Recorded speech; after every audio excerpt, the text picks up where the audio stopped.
অবনদীর পারে যাবার না, জয় না ওকে মিলে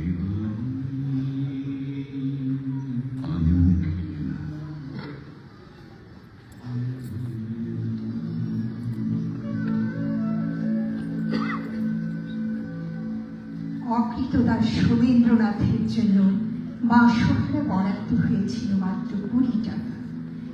1922 সালে 63 বছর বয়সে একরকম বন্দী হয়ে লোকচক্ষুর অন্তরালে চিরতরে হারিয়ে যান রবি ঠাকুরের সোমদাদা। মানুষজন ভালোবাসতেন সোমেন্দ্রনাথ।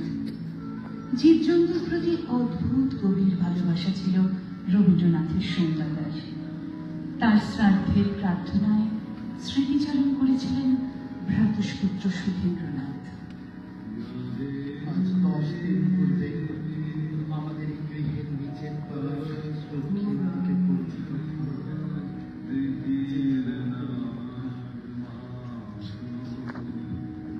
আজ 10 দিন আমাদের এই গৃহের নিচের তলার দক্ষিণ দিকের পরিচিত ঘরে যে জীবন প্রদীপটি সহসায় উঠে গেছে, আলোর স্নিগ্ধতায়, মধুরতায়, পূর্ণ প্রভায়, তাও তুমি ছিল। যার এমন মানুষকে যে এত ভালোবাসতে পারে, তিনি যদি পাগল হন, এমন পাগল জীবন বাঞ্ছন, এমন পাগল জগতে চিরধন।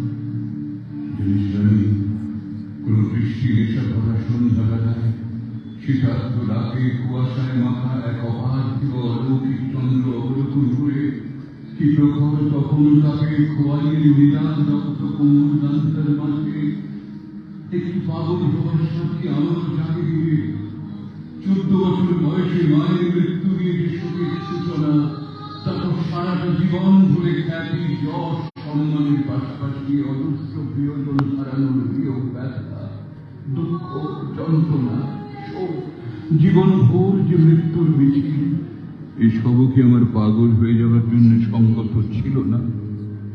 জানিস রানী, আমাদের সকলের মধ্যেই একটা পাগল আছে। আমাদের সব দেখা, সব ভাবার মধ্যে সে নিজের খেয়ালি রং মিশিয়ে দেয়। আমাদের ছবির মধ্যে নিজের তুলি বুলোয়, আমাদের গানের সুরে নিজের সুর বসায়। যে পাগলের তুলি রং বোলাতে গিয়ে হঠাৎ খোঁচা দিয়ে বসে ক্যানভাসে, বা সুর বাঁধতে গিয়ে ছিঁড়ে ফেলে তাকে নিয়ে বিপদ। তবু জীবনের মধ্যে পাগলের খোঁচা কি সম্পূর্ণ এড়ানো চলে? না, চলে না বেরানি, চলে না, চলে না।